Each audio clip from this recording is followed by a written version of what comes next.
salaan kadib waxaan u mahadcelinaynaa mar koowaad iyo mar labaad iyo mar saddexaadba cidda gacan ka geysatay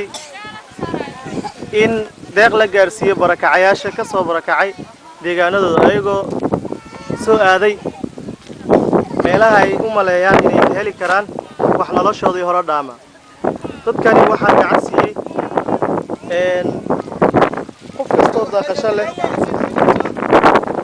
waxaan jecel lahay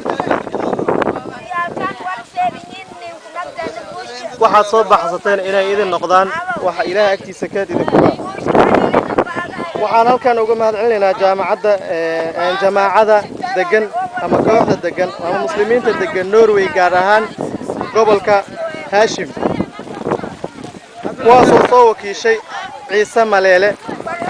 waxaana leenahay wayna soo gaareen wax walba aad u soo dhiibteen dadkani aad u soo dhiibteen barakacayaasha waana gaarsiinay anagoo maanta deeqo kala duwan u sameynay halkaana aan soo gaarsiinay deeqda ah bacaha looga qaadgalo roobka